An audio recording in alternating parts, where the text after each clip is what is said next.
dalam dakwaan yang sangat subsidiar yaitu pasal 338 KUHP sebagai berikut. Bahwa bunyi ketentuan pasal 338 KUHP adalah barang siapa dengan sengaja merampas nyawa orang lain diancam karena bersalah melakukan pembunuhan dengan pidana penjara paling lama 15 tahun. Subjek barang siapa bagian dibeli dengan sengaja merampas nyawa orang lain. Bahwa pembunuhan adalah delik materi, ada akibat punya korban. Kesengajaan pada delik pembunuhan ditujukan pada matinya orang. Pembuat harus sadar bahwa matinya orang lain adalah tujuan. Dia sadar bahwa perbuatannya akan mengakibatkan matinya orang lain. Matinya orang lain itu dikehendaki. Adapun penguraian unsurnya adalah sebagai berikut. 1. Unsur barang siapa, mohon izin untuk yang sudah dikatakan bahwa berdasarkan hal tersebut di atas, maka untuk membuktikan terbukti atau tidak unsur barang siapa harus menunggu terlebih dahulu terbuktinya unsur yang lain dalam pasal 338 KUHP.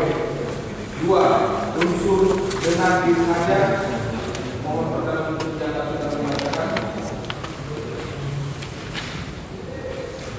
bahwa selanjutnya kami akan menguraikan lebih lanjut apakah unsur dengan sengaja ini terpenuhi pada diri terdakwa atau tidak, dengan terlebih dahulu menyampaikan fakta-fakta hukum yang telah diperoleh dalam persidangan, yaitu tentang pemeriksaan dan pengakuan saksi mahkota Agustai Amdanai di Polresta Denpasar dan Polda Bali yang mulai dianggap sudah dibacakan. Bahwa fakta persidangan yang berkaitan dengan uraian peristiwa tanggal 15 Mei 2015 adalah sebagai berikut. Mohon perkenan dianggap sudah dibacakan.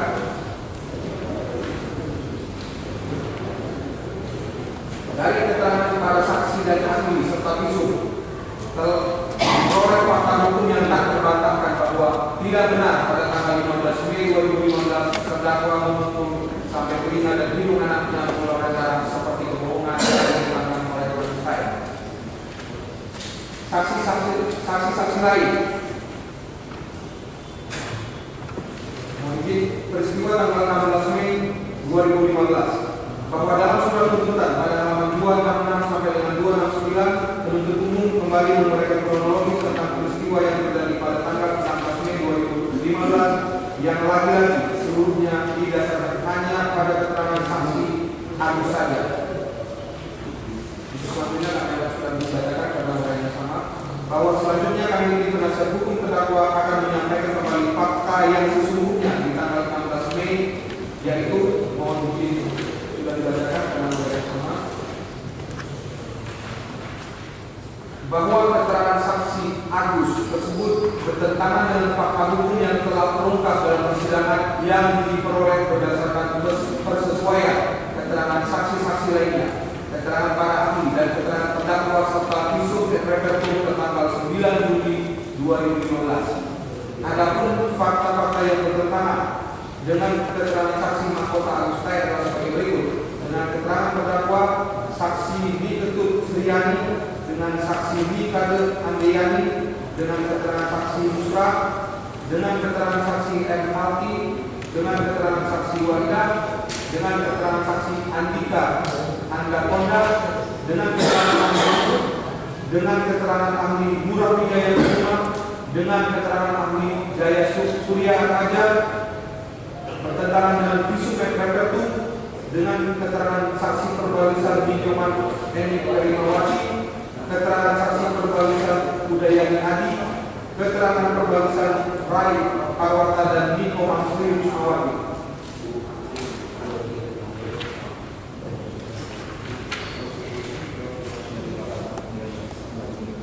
Bahwa berdasarkan hal tersebut di atas telah diperoleh fakta hukum yang tidak terbantahkan lagi dan saling bersesuaian yang menunjukkan terdakwa tidak melakukan kekerasan hingga mengakibatkan kematian terhadap anaknya. Terlebih lagi cerita bohong yang diutarakan oleh Agustai tidak didukung oleh bukti lainnya dan justru sebaliknya fakta peristiwa yang terjadi pada tanggal 16 Mei 2015 sebagaimana diserahkan oleh terdakwa ternyata bersesuaian dengan keterangan saksi-saksi dan alat-alat bukti yang lain. Berdasarkan uraian tersebut di atas, maka unsur dengan sengaja tidak terbukti secara sah dan meyakinkan terpenuhi pada diri terdakwa. Untuk uraian selanjutnya akan diteruskan oleh rekan kami.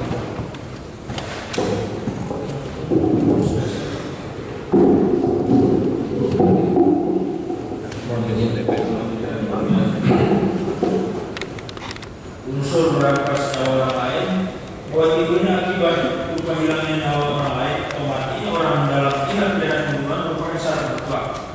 Dalam perbuatan menghilangkan nyawa orang lain terdapat 3 syarat yang harus dipenuhi, yaitu a. adanya motif perbuatan, b. adanya suatu kematian, c. adanya hubungan dan sebab akibat antara perbuatan dan akibat kematian. 1. Bahwa mengacu pada 3 syarat yang harus dipenuhi di atas dan dikaitkan dengan pembahasan analisa fakta dan yuridis oleh penasihat hukum terdakwa pada bagian-bagian sebelumnya, maka ditemukan fakta hukum sebagai berikut: bahwa adanya wujud perbuatan tidak terbukti pada diri terdakwa. B. Bahwa adanya suatu kematian dalam perkara yang ini adalah korban Angelin, namun bukan disebabkan oleh perbuatan terdakwa, namun oleh perbuatan saksi mahkota Agus dan Damai. C. Bahwa terkait dengan hubungan sebab dan akibat antara perbuatan dan akibat kematian tidak terbukti pada diri terdakwa, karena sebagaimana telah dibahas sebelumnya, terdakwa bukanlah pelaku tindak pembunuhan terhadap Angelin, melainkan saksi Agus dan Damai.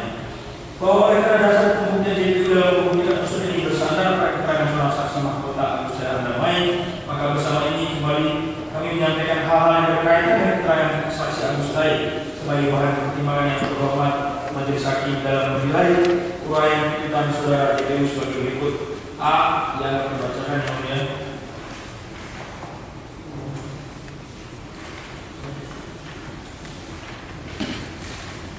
Tentang peristiwa tanggal 16 Mei 2015 dianggap dibacakan. Fakta-fakta yang bertentangan dengan keterangan saksi mahkota Agus Damai dianggap dibacakan. Dari alat bukti di atas diperoleh fakta hukum bahwa tidak mungkin terdakwa yang melakukan kekerasan pada Angelin, Phantom, Tempus dan Lupus Delicti yang disebutkan JPU berdasarkan keterangan bohong dari saksi Agus dan Damai, bahwa berdasarkan fakta-fakta hukum di atas maka unsur merampas nyawa orang lain tidak terbukti secara sah dan meyakinkan pada diri terdakwa. Dakwaan ke-1 lebih subsidiar, bahwa karena tidak pidana yang didakwakan pada dakwaan 1 primer dan subsidiar tidak terbukti, maka sesuai dengan praktek hukum acara pidana, maka selanjutnya akan dibahas secara yuridis adalah unsur-unsur delik yang dikandung pada dakwaan ke-1 lebih subsidiar, yakni pasal 76C junto pasal 80 ayat 3 Undang-Undang Nomor 35 Tahun 2015 tentang perubahan atas Undang-Undang Nomor 23 Tahun 2002 tentang perlindungan anak. Bahwa pasal 76C Undang-Undang Perlindungan Anak menyatakan setiap orang dilarang menempatkan, membiarkan, melakukan, menyuruh melakukan atau turut serta melakukan kekerasan terhadap anak. Bahwa pasal 80 ayat 3 Undang-Undang Perlindungan Anak menyatakan dalam hal anak sebagaimana dimaksud pada ayat 2 mati, maka pelaku dipidana dengan pidana penjara paling lama 15 tahun dan denda paling banyak 3 miliar rupiah.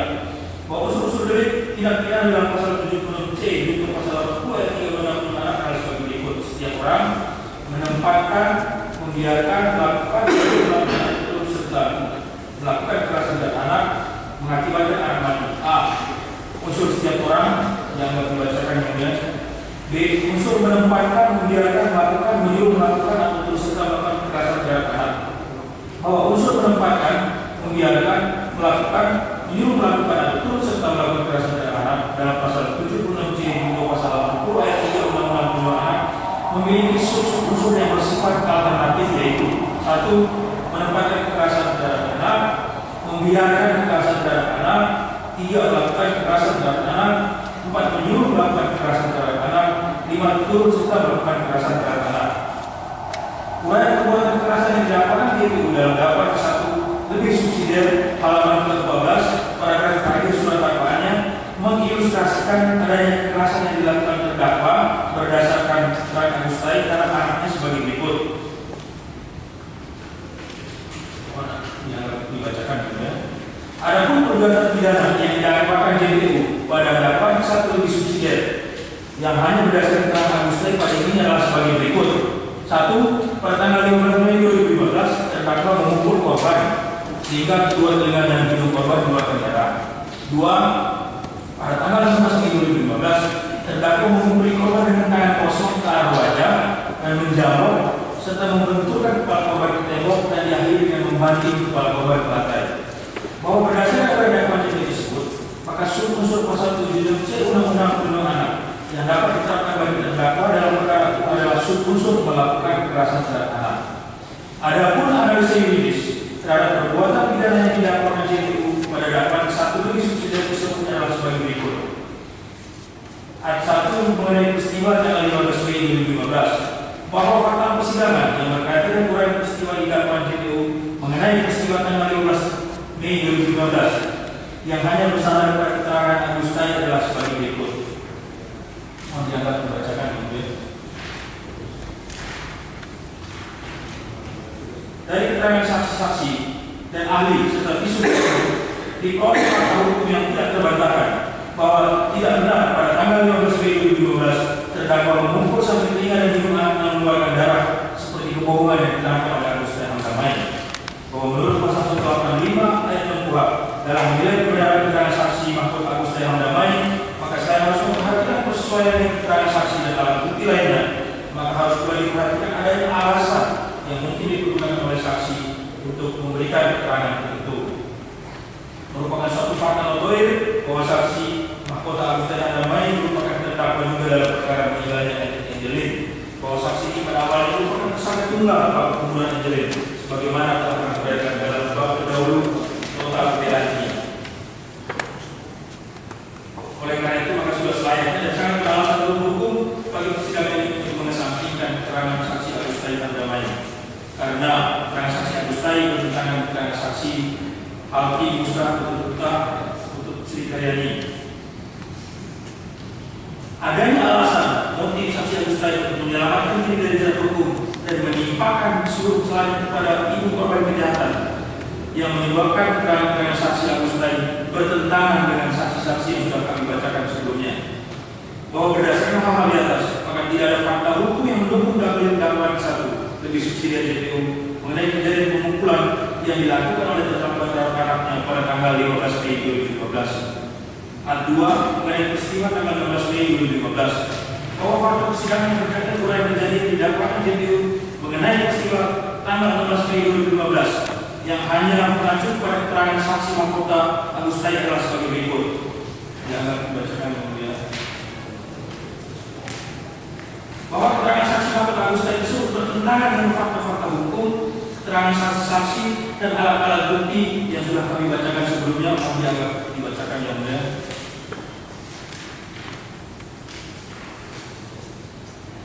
Oleh karena itu, maka sudah selayaknya dan sangat beralasan hukum bagi persidangan ini untuk mengesampingkan keterangan saksi Agustai Hamdamai tersebut.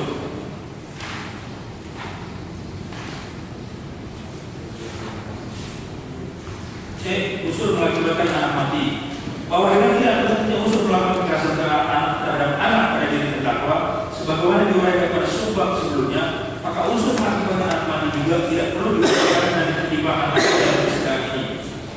Dengan tidak terpenuhi unsur pokoknya melakukan kekerasan terhadap anak pada diri terdakwa, maka terdakwa tidak terbukti secara sah dan tidak melakukan tindak pidana sebagaimana dimaksud dalam dakwaan 1 subsidiar JPU. Dakwaan kedua. Pada dakwaan kedua yang didakwakan JPU adalah pasal 76I junto pasal 88 Undang-Undang Perlindungan Anak yang menyatakan pasal 76I Undang-Undang Perlindungan Anak, setiap orang dalam melengkapkan, membiarkan, melakukan, menyuruh melakukan atau turut serta melakukan eksploitasi secara ekonomi dan atau seksual terhadap anak. Pasal 88 Undang-Undang Perlindungan Anak, setiap orang yang melanggar ketentuan sebagaimana dimaksud dalam pasal 76I dipidana dengan pidana penjara paling lama 10 tahun dan ada denda paling banyak Rp200 juta. Bahwa unsur-unsur dari pasal 76I untuk pasal 88 Undang-Undang Perlindungan Anak adalah sebagai berikut. 1. Setiap orang. 2. Menempatkan, membiarkan, melakukan, menyuruh melakukan atau turut serta melakukan eksploitasi secara ekonomi dan atau seksual terhadap anak. A. Unsur setiap orang yang akan dibacakan. B. Unsur menempatkan, membiarkan, melakukan, menyuruh melakukan atau turut serta melakukan eksploitasi secara ekonomi atau seksual terhadap anak. Bahwa unsur menempatkan, membiarkan, melakukan, menyuruh melakukan atau turut serta melakukan eksploitasi secara ekonomi dan atau seksual dalam pasal 76I Undang-Undang junto pasal 88 Undang-Undang Perlindungan Anak memiliki unsur-unsur yang bersifat alternatif, yaitu 1. Kedua, membiarkan eksploitasi secara ekonomi dan atau seksual terhadap anak. Tiga, melakukan eksploitasi secara ekonomi dan atau seksual terhadap anak. Empat, menyuruh melakukan eksploitasi secara ekonomi dan atau seksual terhadap anak. Lima, turut serta melakukan eksploitasi secara ekonomi dan atau seksual terhadap anak. Uraian perbuatan eksploitasi yang didakwakan JPU dalam dakwaan kedua halaman 17 poin 1 sampai poin keempat surat dakwanya mengilustrasikan eksploitasi yang dilakukan oleh terdakwa terhadap anaknya sebagai berikut. Bahwa pada awalnya terdakwa merawat dan mengasuh korban dengan perlakuan wajar, karena anak terdakwa Ivon Karadimegawe dan Kristina Sunardowo sering menjenguk dan memperhatikan korban, dan terdakwa menyekolahkan korban di TK Tri Purnama Bumi di dekat rumahnya dari bulan Juli 2012 sampai dengan bulan Juli 2013. Setamat dari sekolah TK tersebut, selanjutnya terdakwa menyekolahkan korban di SD 12 tahun pada bulan Juli 2013. Pada saat korban duduk di kelas SD 12 tahun tersebut, terdakwa sering mengantar korban ke sekolah. Namun ketika korban duduk di kelas SD 12 tahun tersebut, terdakwa telah menelantarkan korban dengan tidak mengantar korban ke sekolah, sehingga korban harus berjalan kaki pulang pergi ke sekolah. Padahal jarak antara rumah terdakwa dengan sekolah dasar SD 12 tahun adalah sekitar 2 km. Bahwa sejak tahun 2013, terdakwa telah memelihara ayam yang jumlahnya sangat banyak, yakni kurang lebih 100 ekor, dan terdakwa telah melakukan eksploitasi terhadap korban dengan memberikan kepada korban untuk mengurus ayam-ayam terdakwa tersebut dengan tugas setiap harinya dimulai dari 6 juta. Korban telah memberi makan dan minum ayam dengan menggunakan ember yang besar dan tidak sebanding dengan ukuran korban dan mencuci tempat minum ayam. Lalu sekitar pukul 11.30 WITA, terdakwa memanggil korban untuk pergi ke sekolah. Namun terdakwa tidak perhatikan tampilan korban yang tergolong masih anak dan masih perlu bantuan orang sana untuk menyisir rambut maupun mengenakan pakaian yang memakai bedak. Bahwa selanjutnya, sepulang korban dari sekolah, apabila pekerjaan mengurus ayam yang terdakwa belum selesai, maka korban kembali melanjutkan pekerjaan tersebut. Dan apabila ada ayam yang hilang dan tidak ditemukan, maka terdakwa akan memarahi korban dan melarang korban untuk masuk ke kamar. Bahwa apabila korban telah memberi makan atau minum kepada ayam-ayam yang terdakwa, maka terdakwa segan-segan memarahi korban dan melarang korban masuk ke kamar. Bahwa selanjutnya ayam tersebut dijual oleh terdakwa dan uang yang diterima oleh terdakwa. Adapun eksploitasi yang didakwakan JPU pada dakwaan kedua pada ini adalah sebagai berikut. Sejak tahun 2013 sampai tanggal 12 Mei 2015, melakukan eksploitasi dengan memberi pekerjaan kepada korban untuk mengurus ayam-ayam terdakwa setiap hari mulai pukul 6 WITA sampai dengan pukul 11.30 WITA dan sepulang dari sekolah. Bahwa menurut Kamus Bahasa Indonesia, eksploitasi adalah pengusahaan, sedangkan mengeksploitasi adalah mengeruk kekayaan atau memeras tenaga, sehingga eksploitasi secara ekonomi terhadap anak dapat dilakukan sebagai segala bentuk upaya yang membuat anak menghasilkan keuntungan bagi pelakunya. Bahwa berdasarkan dakwaan dua JPU tersebut dan sebagaimana dimuat pada halaman ke-300 paragraf 2 surat tuntutan, maka unsur pokok pasal 76I Undang-Undang Perlindungan Anak yang diterapkan kepada terdakwa adalah unsur melakukan eksploitasi terhadap anak.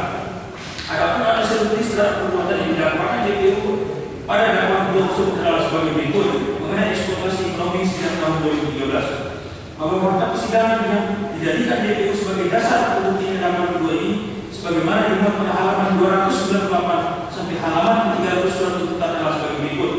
Keterangan saksi Susiani dan Hardono, keterangan saksi Freddy Maringka dan Lorenz Sariton, keterangan saksi Kudus Sukaraya dan Buari, keterangan saksi ahli Dr.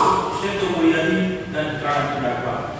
Bahwa menurut JPU, fakta-fakta persidangan di atas membuktikan hal-hal yang berkaitan pada halaman 297 paragraf 3 surat tuntutan sebagai berikut. Bahwa terdakwa memberikan tugas-tugas kepada korban Angelin untuk mengurus ayam peliharaan terdakwa sejak korban duduk di kelas 1 SD pada tahun 2013 sampai saat korban dinyatakan hilang oleh terdakwa pada tanggal 16 Mei 2015. Bahwa sewaktu suami terdakwa yang bernama 12 Kalboro masih hidup, kebutuhan terdakwa dibiayai oleh suaminya tersebut. Namun sejak 12 Kalboro meninggal dunia pada bulan September 2008, terdakwa tidak mempunyai pekerjaan tetap. Bahwa untuk membiayai kebutuhan hidupnya sehari-hari, terdakwa mengambil uang dari uang simpanan yang selain terdakwa juga jual ayam untuk mendapat bantuan biaya dari kedua anaknya. Bahwa terdakwa sudah mulai mendidik korban sejak kecil, termasuk mengajari korban mengurus ayam-ayam peliharaan terdakwa sejak kelas SD pada tahun 2013, dan ayam-ayam tersebut selanjutnya dijual oleh terdakwa dan ayam tersebut sudah berkembang menjadi 2 ekor. Bahwa keterangan para saksi dan ahli yang jadi dasar JPU mendalilkan hal-hal yang katanya terbukti tersebut sebagaimana telah kami uraikan pada bab terdahulu dalam bab analisa fakta merupakan hasil manipulasi fakta persidangan yang dituangkan JPU dalam surat tuntutannya. Adapun fakta-fakta persidangan yang sesungguhnya dan berkaitan dengan unsur pasal terdakwa 12 bagi berikut. Terakhir Susiani bahwa tugas sendiri adalah mengurus ayam, memberi makan dan minum ayam. Bahwa saksi tidak pernah melihat dan mendengar langsung bagaimana terdakwa menyuruh petugas Angelin untuk mengurus ayam. Bahwa Angelin mengangkat meminta Angelin berisi makan ayam dengan cara diseret. Bahwa Angelin memberi makan ayam dengan ceria dan gembira. Bahwa sehari-hari Angelin adalah anak yang ceria. Bahwa Angelin sering bermain dengan binatang-binatangnya dan juga dengan anak tetangga. Bahwa terdakwa sering berganti-ganti membantu antara ada yang dari Minggu dan setelahnya juga ada yang bernama Arnold yang bekerja sebagai pembantu terdakwa. Bahwa suami saksi pernah dimarahi oleh terdakwa karena salah memperbaiki pipa air sehingga saksi dan suaminya merasa tersinggung sampai sekarang. Bahwa sehari-hari saksi dan suaminya pergi sekitar pukul 6.30 WITA dan kembali lagi ke rumah terdakwa pada pukul 8 WITA, lalu pergi lagi pada pukul 9 WITA dan kembali pada pukul 11 WITA, pergi lagi pukul 12.30 WITA dan kembali pada pukul 17 WITA, lalu pergi lagi pukul 18 WITA dan baru kembali istirahat pada pukul 20 WITA. Bahwa dengan demikian total waktu saksi Susiani dan suami Rahmat Anwar berada di rumah terdakwa lebih dari 3 jam. Keterangan saksi Rahmat Anwar bahwa terdakwa mulai memelihara ayam pada sekitar tahun 2015 dan awalnya ayam dipelihara berjumlah 4 ekor. Bahwa sejak ayam semakin banyak, terdakwa mulai mempekerjakan pembantu. Bahwa tugas Angelin adalah mengurus, memberi makan dan minum ayam yang dilakukan setiap pagi karena disuruh terdakwa. Bahwa sepulang sekolah Angelin bertugas mencuci tempat minum ayam. Bahwa saksi tidak pernah melihat dan mendengar langsung bagaimana cara minum Angelin untuk mengurus ayam. Bahwa saksi telah dimarahi oleh terdakwa karena salah memperbaiki pipa air dan karenanya saksi dan istrinya tersinggung sampai saat ini serta masih mengingatnya. Bahwa setelah Arnold lagi bekerja sebagai pembantu terdakwa, yang bekerja sebagai pembantu terdakwa adalah Frankie yang bekerja selama 3 bulan. Keterangan saksi Alexander Marika yang sudah dibacakan kemudian. Keterangan saksi Loretten yang sudah dibacakan. Keterangan saksi Red Kristen yang sudah dibacakan. Keterangan saksi Putu, saksi Wali, saksi Anika, dan keterangan saksi Agustin Ramai, keterangan saksi Haki, keterangan saksi Muska, ayat 1, Duta, ahli kemudian bahwa dari keterangan para saksi ahli dan terdakwa yang apabila saling dikonfrontir tidak ada pertentangan satu sama lain atau ada saling maka dimulai fakta hukum sebagai berikut. Bahwa Angelin mulai merasa presiden 12 tahun sejak tahun 2015. Video keterangan saksi Duta yang hakim musrah dan terdakwa mulai masuk sekolah tahun 2013. Bahwa terdakwa tidak pernah menugaskan mempekerjakan Angelin untuk mengurus ayam, tidak pernah mengandalkan Angelin untuk mengurus ayam. Video keterangan saksi Frankie, Julian, Duren, dan terdakwa.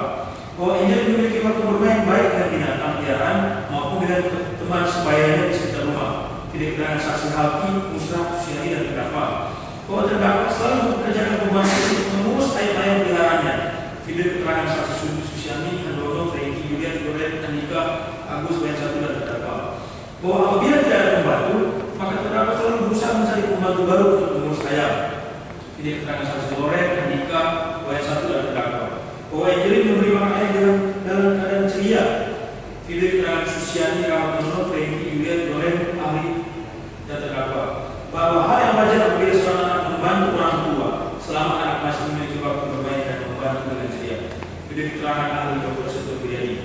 Bahwa selain hal sebagaimana disebutkan di atas, maka dalam persidangan ini perlu pula dianalisa mengenai logis tidaknya dakwaan dua yang dipertahankan JPU dalam tuntutannya. Karena setiap orang yang lurus pikirannya tidak mengetahui hal terlogis dalam dakwaan dan tuntutan JPU, yakni 1. Jika memang terdakwa melakukan eksploitasi ekonomi kepada Angelin, lalu mengapa terdakwa membunuh Angelin yang menurut JPU sebagai sumber uang bagi terdakwa seperti yang dituduhkan pada dakwaan 1.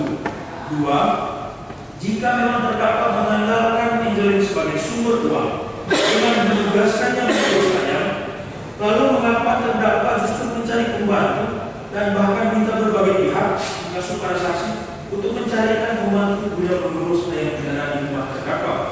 Berdasarkan hal tersebut di atas, maka tidak ada fakta hukum yang mendukung dalil dakwaan 2 JPU mengenai eksploitasi ekonomi yang dilakukan terdakwa terhadap Angelin. Bahwa karena tidak adanya fakta hukum yang menunjukkan terdakwa melakukan eksploitasi secara ekonomi terhadap Angelin, maka unsur melakukan eksploitasi secara ekonomi terhadap anak dalam pasal 7 yang di Undang-Undang Perlindungan Anak yang didakwakan JPU tidak terbukti. Dakwaan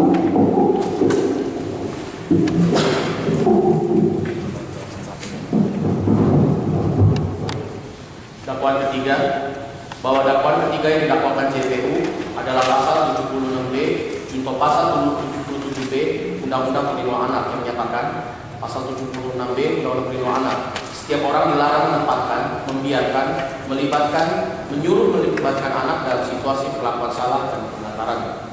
Pasal 77B, setiap orang melanggar ketentuan sebagaimana dimaksud dalam pasal 76B pidana paling lama 5 tahun dan atau denda paling banyak 100 juta rupiah.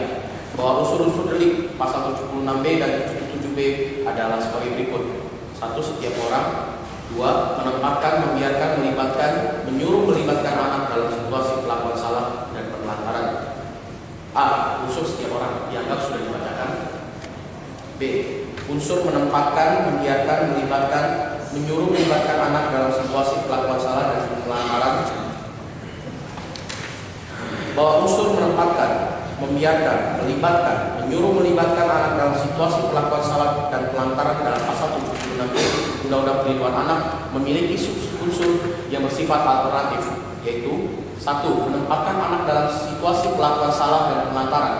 2. Membiarkan anak dalam situasi perlakuan salah dan penelantaran. 3. Menyuruh melibatkan anak dalam situasi perlakuan salah dan penelantaran. 4. Melibatkan anak dalam situasi perlakuan salah dan penelantaran. Uraian perbuatan menempatkan, melibatkan anak dalam situasi perlakuan salah dalam dakwaan ketiga halaman 17 sampai ke halaman 19 surat dakwaan adalah seperti dianggap sudah dibacakan ya. Bahwa berdasarkan uraian dakwaan ketiga tersebut dan sebagaimana dimuat pada halaman ke-313 paragraf pertama surat tuntutan, maka subbab pasal 76B Undang-Undang Perlindungan Anak yang diterapkan kepada terdakwa adalah unsur menempatkan, melibatkan anak dalam situasi perlakuan salah dan penelantaran. Bahwa menempatkan, melibatkan anak dalam situasi perlakuan salah dan penelantaran dapat diartikan sebagai kesengajaan mengabaikan hak anak dan tidak mengasuh anak sebagaimana mestinya. Bahwa menurut JPU, fakta-fakta persidangan yang konon dijadikan JPU sebagai dasar terbuktinya dakwaan ketiga ini sebagaimana dimuat pada halaman 309 sampai dengan 311 tuntutan adalah sebagai berikut. Keterangan Rosi dan Hamidah, keterangan Ketut Rute, keterangan Niko Juniati, keterangan Susiani dan Handono, keterangan saksi Frankie, Juliet dan Lorraine, keterangan saksi Arhana, keterangan Kalista, keterangan saksi Agustai, keterangan ahli Ida Bagus Walid, keterangan Dr. Gigi Agung Dewi Suma, bukti surat pengangkatan anak, petunjuk yang diperoleh dari kesesuaian keterangan saksi dan surat serta keterangan ahli. Bahwa menurut JPU, fakta-fakta persidangan tersebut di atas membuktikan hal-hal yang diuraikan pada halaman 308 sampai dengan 309 surat tuntutan sebagaimana berikut dianggap sudah dibacakan. Bahwa keterangan para saksi dan ahli yang dijadikan dasar JPU mendalilkan hal-hal yang katanya terbukti tersebut sebagaimana telah kami uraikan pada bab terdahulu mengenai analisa fakta merupakan hasil manipulasi fakta persidangan yang dituangkan JPU dalam surat tuntutannya.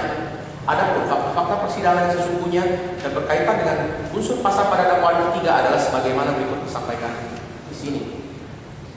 Bahwa berdasarkan uraian dakwaan ketiga tersebut dan sebagaimana dimuat pada halaman 313 surat tuntutan, maka unsur pasal 76B Undang-Undang Perlindungan Anak yang diterapkan kepada terdakwa adalah unsur menempatkan, melibatkan anak dalam situasi perlakuan salah dan penelantaran.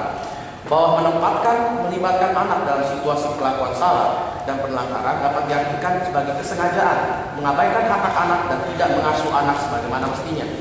Ada perlakuan salah dan penelantaran yang didakwakan JPU dan dakwaannya. Dakwaan ketiga pada intinya adalah sebagai berikut. 1. Sejak tahun 2013 terdakwa telah menugaskan Angelin untuk mengurus, memberi makan ayam dan minum ayam peliharaan terdakwa. 2. Terdakwa tidak mengantar jemput korban ke sekolah dan tidak memperhatikan penampilan korban. Ketiga, terdakwa tidak memberikan makanan dengan asupan gizi yang baik untuk pertumbuhan korban sehingga pertumbuhan termasuk pertumbuhan gigi korban terganggu. 4. Akibat tidak dirawat oleh terdakwa, kebersihan gigi dan mulut atau oral hygiene Angelin buruk. 5. Terdakwa tidak pernah membawa Angelin ke gereja. Ayat 1 mengenai tugas Angelin mengurus ayam. Bahwa fakta persidangan yang berkaitan dengan uraian peristiwa yang didakwakan JPU mengenai tugas Angelin mengurus ayam adalah sebagai berikut.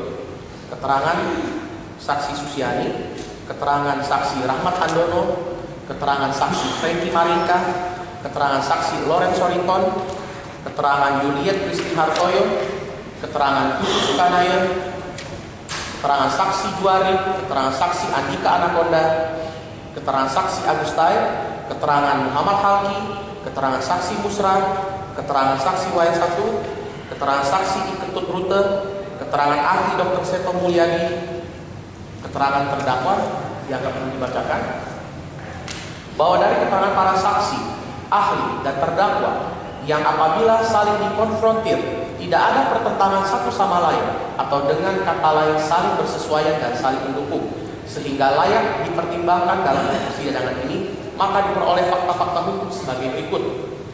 1. Bahwa terdakwa tidak pernah menugaskan atau mempekerjakan Angelin untuk mengurus ayam, vide keterangan Frankie, Juliet, Loren, dan terdakwa.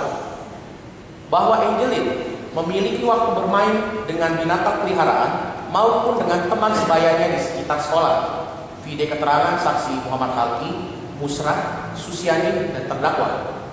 3. Bahwa terdakwa selalu mempekerjakan pembantu untuk mengurus ayam-ayam peliharaannya, vide keterangan Susiani, Rahmat Handono, Frankie, Juliet, Loren, Andika, Agustai, Wayan 1, dan terdakwa. 4. Bahwa apabila tidak ada pembantu, maka terdakwa selalu berusaha mencari pembantu baru untuk mengurus ayam, vide keterangan Loren, Andika, Wayan 1, dan terdakwa.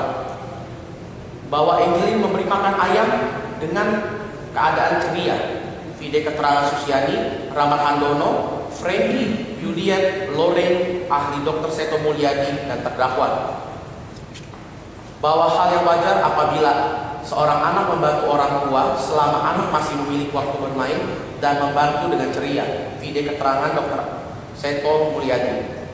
Bahwa selain hal sebagaimana disebutkan di atas, maka dalam persidangan ini perlu pula dianalisa mengenai logis tidaknya dakwaan ketiga yang dipertahankan JPU dalam tuntutannya. Karena setiap orang yang lurus pikirannya tentu dapat mengetahui hal-hal tak logis dalam dakwaan dan tuntutan JPU, yakni jika memang terdakwa menugaskan Angelin mengurus dan memberi makan ayam, lalu buat apa terdakwa mempekerjakan pembantu yang bahkan jika pembantu berhenti, terdakwa selalu mencari pengganti dan bahkan meminta para saksi untuk mencarikan pembantu guna mengurus ayam terdakwa. Berdasarkan hal-hal tersebut di atas, maka tidak ada fakta hukum yang mendukung dalil dakwaan ketiga JPU mengenai tugas Angelin untuk mengurus ayam peliharaan terdakwa. Dilanjutkan.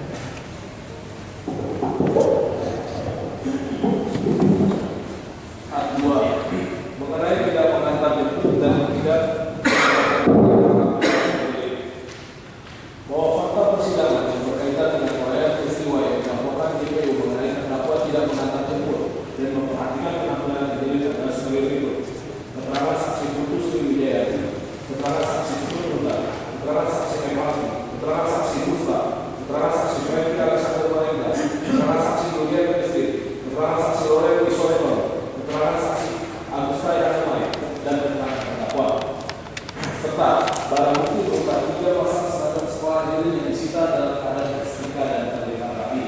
Bahwa dari fakta-fakta persidangan yang saling bersesuaian di atas, maka diperoleh fakta-fakta hukum sebagai berikut. 1. Bahwa Angelin berpakaian rapi setiap datang ke sekolah. Pilih keterangan saksi Putu Sriwijayati, saksi Ketutulan, terdakwa, dan barang bukti berupa seragam sekolah Angelin. Kedua, bahwa terdakwa yang mencuci dan menyetrika bagi terdakwa dan Angelin. Pilih keterangan saksi Agustai, saksi Frankie, saksi Juliet, saksi Loren, dan saksi dan keterangan terdakwa. Ketiga, bahwa terdakwa sering mengantar jemput Angelin ke sekolah, bahkan terdakwa sampai melakukan proyek untuk keperluan tersebut. Pilih keterangan saksi Putu Sriwijayati, MRT, Musra, dan terdakwa. Bahwa selain hal-hal sebagaimana disebutkan di atas, maka dalam persidangan ini perlu pula kembali dianalisis mengenai logis tidaknya dakwaan ketiga yang tertahan JPU dalam tuntutannya. Karena setiap orang yang lurus pikirannya tentu dapat mengetahui hal-hal tak logis dalam dakwaannya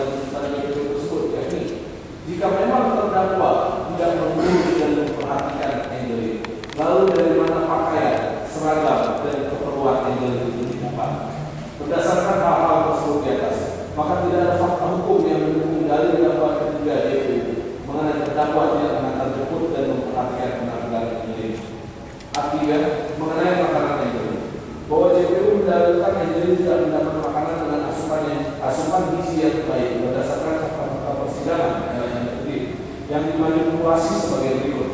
Keterangan ahli Dr. Duduk Rusdiati dan Dr. Ida Bagus Putrali, keterangan ahli Dr. Diki Agung Wijaya Kusuma, visum et repertum nomor 0115 tanggal 9 Juli 2015. Adapun fakta-fakta persidangan yang sesungguhnya dan berkaitan dengan tuduhan JPU mengenai pola makan Angelin adalah sebagai berikut.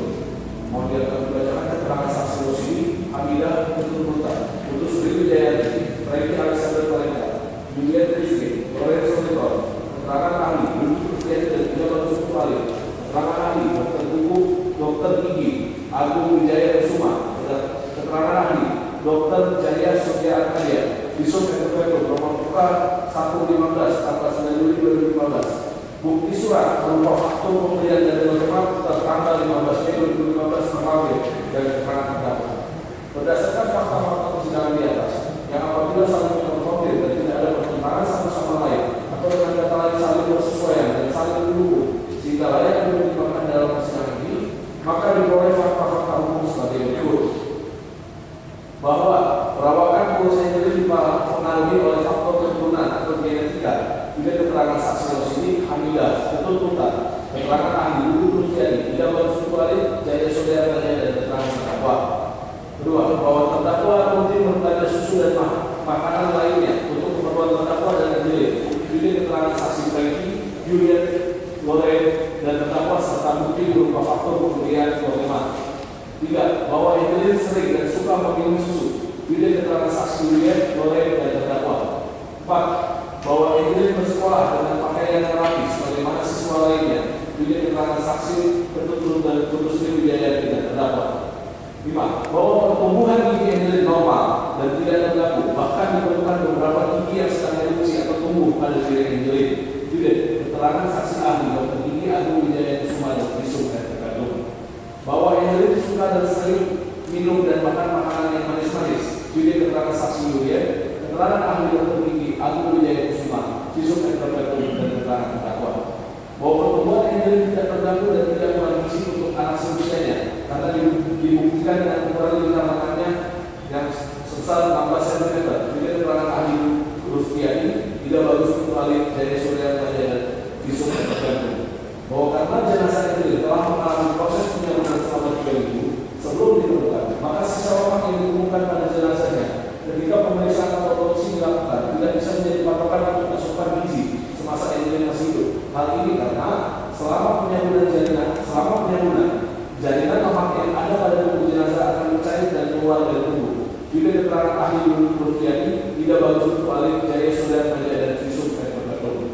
Bahwa adanya gigi yang patah dan hilang dari jenazah Angelin diakibatkan oleh benturan, bukan karena pertumbuhan gigi yang terganggu akibat gizi buruk. Juga keterangan ahli Duduk Rusdiati, Ida Bagus Putrali, Agung Wijaya Kusuma dan visum et repertum. Berdasarkan hal-hal tersebut di atas, maka tidak ada fakta hukum yang mendukung dari daftar ketiga JPU mengenai terdakwa tidak memberikan makanan dengan asupan gizi yang baik untuk pertumbuhan korban sehingga pertumbuhan termasuk pertumbuhan gigi korban terganggu. 4. Bahwa fakta persidangan yang berkaitan dengan uraian keadaan yang didakwaan JPU mengenai kebersihan gigi dan mulut atau oral hygiene Angelin adalah sebagai berikut. Mohon diangkat dibacakan keterangan ahli Duduk Rusdiati, ahli Ida Bagus Putrali, ahli Jaya Surya Arkadia, ahli Dr. Diki Agung Wijaya Kusuma dan visum et repertum nomor 0115 tertanggal 9 Juli 2015. Bahwa tidak ada pertentangan antara keterangan para ahli dan hasil visum et repertum di atas selain bertentangan dengan dakwaan dan tuntutan JPU. Berdasarkan alat-alat bukti di atas, maka diperoleh fakta hukum yang tak terbantahkan yaitu kebersihan gigi dan mulut atau oral hygiene Angelin anak terdakwa berada dalam kondisi sedang, tidak buruk. Bahwa berdasarkan hal-hal di atas, maka tidak ada fakta hukum yang mendukung dalil dakwaan dari JPU mengenai oral hygiene Angelin yang menurut JPU dalam keadaan buruk. 5. Mengenai tidak pernah membawa Angelin ke gereja. Bahwa fakta persidangan yang berkaitan dengan hal ini adalah sebagai berikut. Mohon dapat dibacakan keterangan saksi Dian Gawe, saksi Loren dan keterangan terdakwa. Bahwa pasal 28E ayat 1 junto, pasal 29 Setiap orang berhak memeluk agama dan beribadah menurut agamanya, memilih pendidikan dan pengajaran, memilih pekerjaan, memilih kewarganegaraan, memilih tempat tinggal di wilayah negara dan meninggalkannya serta berhak kembali. Pasal 29 ayat 2 Undang-Undang Dasar 1945 menyatakan negara menjamin kemerdekaan tiap-tiap penduduk untuk memeluk agamanya masing-masing dan untuk beribadah menurut agama dan kepercayaan itu. Bahwa seandainya benar terdakwa tidak pernah membawa Injil ke gereja, maka hal tersebut bukanlah suatu kejahatan dan bukanlah suatu tindak pidana. Justru terdakwa memberi kebebasan untuk maksud agar kelak Injil dapat dengan bebas dan tanpa halangan memilih agama yang ingin diadunya ketika kembali kepada orang tua kandungnya. Bahwa tidak ada satu aturan pun baik di ranah hukum publik maupun hukum privat yang bersifat mengatur dan memaksa setiap warga negara Indonesia untuk menjalankan ibadah agama yang dianutnya. Bahwa konstitusi negara Indonesia menjadi hak setiap orang untuk memeluk suatu agama dan atau melaksanakan ibadah menurut agamanya. Kebebasan yang diberikan negara tersebut termasuk pula kebebasan untuk menjalankan atau tidak ibadah agama yang dianutnya. Berdasarkan hal-hal di atas, maka diperoleh fakta hukum sebagai berikut. Bahwa terdakwa pernah membawa Injil ke gereja dan juga merayakan hari raya Natal. Bahwa terdakwa seandainya benar terdakwa tidak pernah membawa Injil ke gereja, bukanlah suatu tindak pidana. Dengan demikian, maka tidak ada fakta hukum yang mendukung dalil dakwaan DPU bahwa terdakwa tidak pernah membawa Injil ke gereja dan seandainya benar hal tersebut bukan merupakan tindak pidana. Bahwa dalam membuktikan dakwaan ketiga pada halaman ke-312 paragraf terakhir sampai halaman 313 surat tuntutan, JPU telah secara keliru mendalilkan adanya petunjuk dari persesuaian keterangan alat bukti, keterangan saksi, alat bukti surat dan keterangan ahli. Pemahaman JPU tersebut sungguh menyesatkan. Agar persidangan tidak tersesat dalam pemahaman JPU tersebut, maka bersama ini kami uraikan hal-hal sebagai berikut. Bahwa berdasarkan pasal 188 petunjuk adalah perbuatan, kejadian, atau keadaan yang karena persesuaiannya, baik antara satu yang dengan yang lain maupun dengan tindak pidana itu sendiri, menandakan bahwa telah terjadi suatu tindak pidana dan siapa pelakunya. Bahwa perolehan alat bukti petunjuk tidak dapat dilakukan sembarangan, apalagi secara keliru sebagaimana didalilkan JPU. Petunjuk menurut pasal 188 ayat 2 KUHP hanya dapat diperoleh dari keterangan saksi, surat, dan keterangan terdakwa. Bahwa pasal 188 ayat 2 KUHP tersebut telah menentukan secara limitatif cara perolehan petunjuk yang sah. Berdasarkan hal-hal tersebut di atas, maka pemahaman JPU mengenai perolehan petunjuk berdasarkan keterangan saksi, surat, dan ahli tersebut sudah selayaknya dan sangat beralasan menurut hukum untuk dikesampingkan. Bahwa karena tidak ada fakta hukum yang menunjukkan terdakwa telah memenuhi unsur menempatkan melibatkan anak dalam situasi perlakuan yang salah dan pelantaran, maka dakwaan ketiga JPU yaitu pasal 76B junto pasal 77B Undang-Undang Perlindungan Anak harus dinyatakan tidak terbukti. Dakwaan tepat melanjutkan. Izin melanjutkan ya. Dakwaan keempat pasal 76A junto pasal 77 Undang-Undang Nomor 35 Tahun 2014 tentang Undang-Undang Perlindungan Anak. Satu, unsur setiap orang mohon dianggap sudah dibacakan ya. Dua, unsur memperlakukan anak secara diskriminatif dan mengakibatkan anak mengalami kerugian baik material maupun moral sehingga menghambat fungsi sosialnya. Bahwa dalam Undang-Undang Perlindungan Anak tidak menjabarkan definisi tentang kekerasan diskriminatif dalam bagian penjelasannya, sehingga dalam mengenaikan unsur ini berpatokan pada keterangan dua orang ahli, yaitu ahli Erlangga dan Zaid Mulyadi. Namun anehnya, penjabaran dari kekerasan diskriminatif yang kemudian disebut oleh para ahli menjadi diskriminasi saling berlainan satu dengan lainnya. Bahwa untuk mempertegas pengertian dari unsur ini, maka penasihat hukum terdakwa akan berpatokan pada definisi yang dijelaskan oleh ahli Zaid Mulyadi, yaitu suatu perbedaan, pemunculan, pembatasan atau pilihan berdasarkan ras, warna kulit, keturunan atau asal-usul etnik atau kebangsaan yang bertujuan atau keraguan mencabut atau mengurangi pengakuan, perolehan atau pelaksanaan hak-hak asasi manusia dan kebebasan mendasar dalam suatu kederajatan di bidang politik, ekonomi, sosial, budaya atau bidang-bidang kehidupan masyarakat lainnya. Bentuk diskriminasi adalah pembedaan sikap pada potensi dan asal-usul anak yang saling berbeda, seperti perbedaan sikap antara anak cerdas akademik dengan cerdas musik, perbedaan sikap anak kandung dan anak angkat atau anak kandung dan anak asuh, perlakuan yang mengakibatkan anak mengalami kerugian baik material maupun moral sehingga